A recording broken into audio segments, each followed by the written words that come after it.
सभी को नमस्कार। मैं जितेश कुमार जांगीर, सहायक आचार्य चित्रकला। सर्वप्रथम आप सभी का ऑनलाइन ई क्लासरूम में हार्दिक स्वागत करता हूं।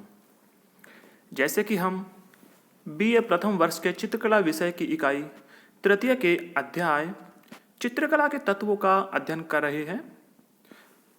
पूर्व के भाग में हमने चित्रकला के दो तत्वों रेखा एवं रूप का अध्ययन किया एवं इन तत्वों की परिभाषाएं, इनके प्रकार एवं इनके अनुरूप जो बनने वाले रूप है उनसे हमारे मन मस्तिष्क पर पड़ने वाले प्रभावों का एवं इन दोनों तत्वों को किन किन विधियों से इनका प्रयोग चित्रण में किया जाए ताकि जो चित्र है उसमें रुचि बनी रहे, एक रास्ता उसमें खत्म हो, इसका हमने अध्ययन किया। आज हम अध्ययन करेंगे चित्रकला के तीसरे तत्व वर्ण का। वर्ण या फिर इसे रंग भी कहते हैं, अंग्रेजी में इसे कलर कहते हैं। तो चलिए शुरुआत करते हैं वर्ण से। वर्ण जो है, आप सभी को पता है कि इस पृथ्वी पर अनेक प्रकार के रूपाकार हैं और उन सभी रूपाकारों का अपना एक निश्चित रंग भी होता है और बिना रंग के तो ये दुनिया ब्लैक एंड वाइट नजर आएगी। एक दूसरी बात वर्ण के लिए ये भी है कि यदि सूर्य का प्रकाश या फिर किसी भी प्रकार का कोई भी प्रकाश अगर मौजूद नहीं होता इस धरती पर तो रंगों का ज्ञान हमें होता नहीं। तो प्रकाश की मौजूदगी रंगों के ज्ञान के लिए आवश्यक है। इसके अलावा जो दृष्टि है उसका भी होना अति आवश्यक है। दृष्टि और प्रकाश दोनों ही मिलकर के, इनके दोनों ही सामंजस्य से हमें रंग का ज्ञान होता है। यदि दृष्टि नहीं होगी तो भी हमें रंगों का ज्ञान नहीं होगा, क्योंकि अंधा व्यक्ति, उसको कोई पता नहीं है कि रंग किस प्रकार का होता है और रंग कोई ऐसी वस्तु भी नहीं है कि उसको छू करके महसूस करके पता लगा लिया जाए या फिर कानों से सुन करके। ये तो देखने के ऊपर डिपेंड करता है कि किस प्रकार का रंग है, क्योंकि जो सूर्य का प्रकाश है वो किसी भी वस्तु पर पड़ेगा। जैसे मान लीजिए सूर्य का प्रकाश कोई लाल रंग की वस्तु पर पड़ता है और उसमें होता क्या है कि जो प्रकाश होता है, सबसे पहले मैं एक नियम बता दूं, प्रकाश में सभी रंग मौजूद होते हैं। सूर्य के प्रकाश में आपने देखा होगा कभी, जब ऐसा कभी मौसम होता है वर्षा का, तो उसमें साफ मौसम में इंद्रधनुष आपको दिखाई देगा। इंद्रधनुष में जो है, जो सातों रंग है, बैंगनी, नीला, आसमानी, हरा, पीला, नारंगी, लाल, ये जो 7 रंग है, ये 7 रंग इस इंद्रधनुष में मौजूद होते हैं। तो ये सातों रंग जो है ये सूर्य के जो प्रकाश की जो किरणें हैं उनमें मौजूद होते हैं और प्रकाश की मौजूदगी में ये सातों रंग जो है उपस्थित रहते हैं। यदि वहाँ पर प्रकाश उपस्थित नहीं होगा, यदि वहाँ पर अंधेरा होगा, तो वहाँ पर एक भी रंग उपस्थित नहीं होगा।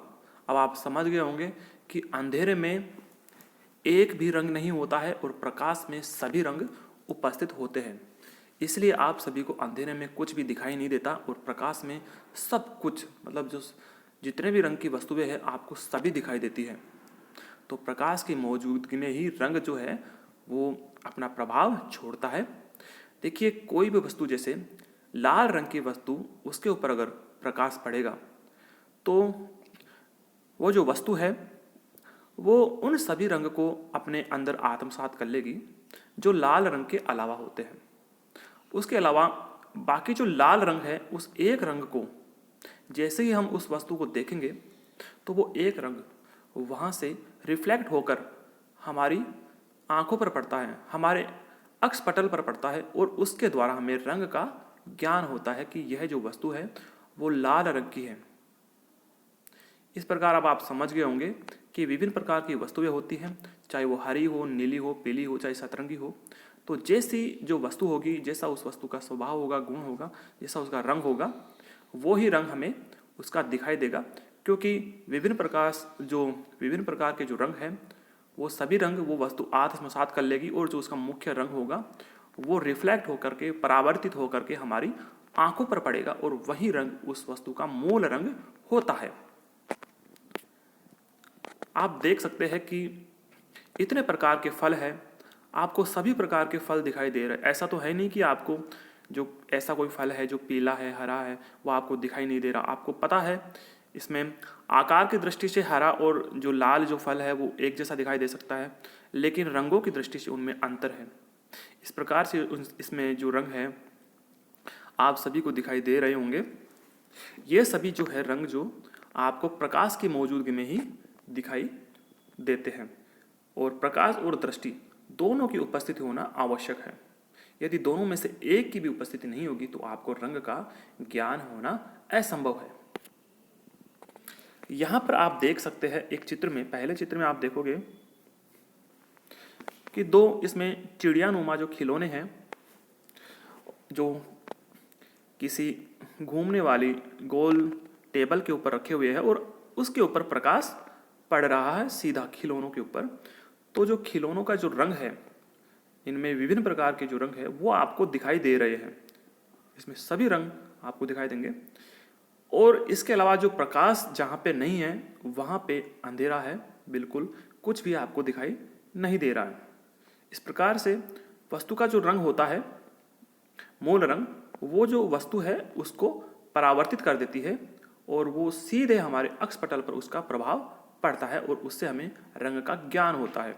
इसी प्रकार से ये जो दूसरा चित्र है इसमें आप देख सकते हैं सभी प्रकार की जो किताबें हैं, जो पेन है, उन सब का रंग हमें दिखाई दे रहा है। इसके अलावा जो अन्य वस्तुएं हैं उनका रंग हमें दिखाई नहीं दे रहा।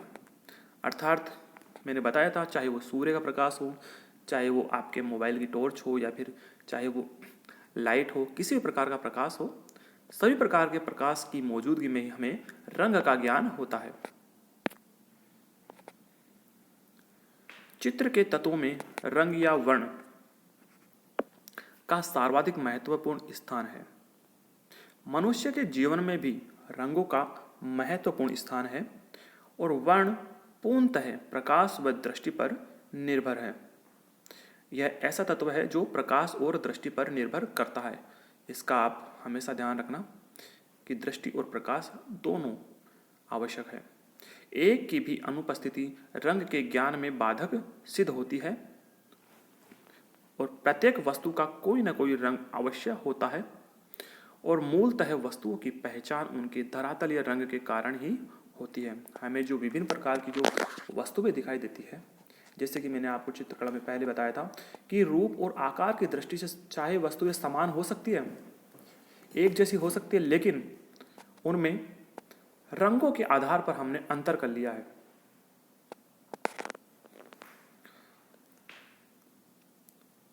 और प्रकाश की मात्रा के कम या अधिक होने से ही एक ही रंग की जो वस्तुएं हैं वो हमें अलग अलग दिखाई देती है। जिस प्रकार से हरा रंग है, आपने फल और सब्जियां देखी होगी, कोई सब्जी गहरी हरी होती है, कोई हल्की हरी होती है और कोई उससे भी हल्की हरी होती है। मतलब प्रकाश की जो मात्रा है उनके ऊपर कम और ज़्यादा जो पड़ने का प्रभाव है, उसके कारण जो वस्तुएं हैं वो एक ही रंग की होने के कारण हमें अलग अलग दिखाई पड़ती है। भौतिक शास्त्रीय नियम के अनुसार प्रकाश की किरणें पदार्थ पर पड़कर समाहित होने के पश्चात, मतलब प्रकाश की जो किरणें हैं वो कोई भी वस्तु पर पड़ती है और वस्तु उन सभी किरणों को अपने अंदर समाहित कर लेती है, पुनः परावर्तित होकर प्रकाश को वापस कर देती है। जो प्रकाश पदार्थ से वापस आता है उसी में उसका वर्ण तथा अन्य गुण होते हैं जो दर्शक के अक्षपटल पर पड़ते हैं और वस्तुएं रंगीन दिखाई देती है। अब आप समझ गए होंगे कि एक ही वस्तु में विभिन्न प्रकार के रंग भी हो सकते हैं, लेकिन वो विभिन्न प्रकार के जो एक ही वस्तु में विभिन्न स्थानों पर जो रंग पड़ते हैं उसमें होता क्या है कि प्रकाश की किरणें उस वस्तु पर पड़ती है और वो वस्तु जो है उन सभी रंगों को आत्मसात कर लेती है।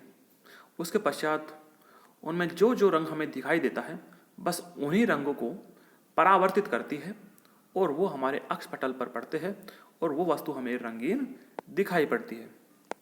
अक्षपटल के पास ही स्थित शलाकाएं वह शंकु नाम की सूक्ष्म तंतु ग्रंथियां होती है जिनके द्वारा हम वस्तु से परावर्तित प्रकाश तरंगों से वस्तु के वर्ण का ज्ञान करते हैं।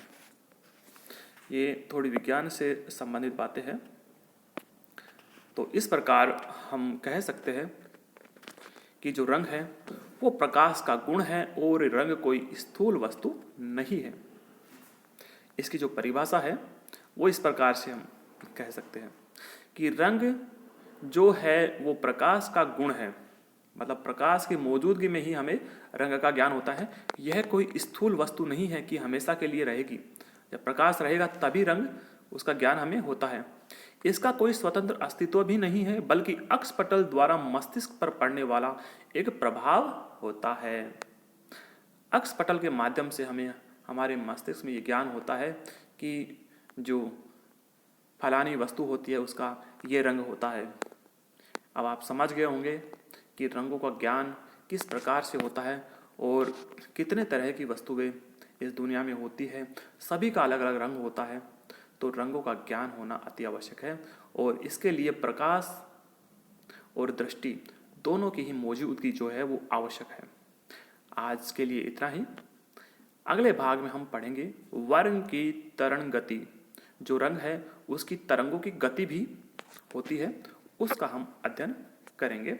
धन्यवाद।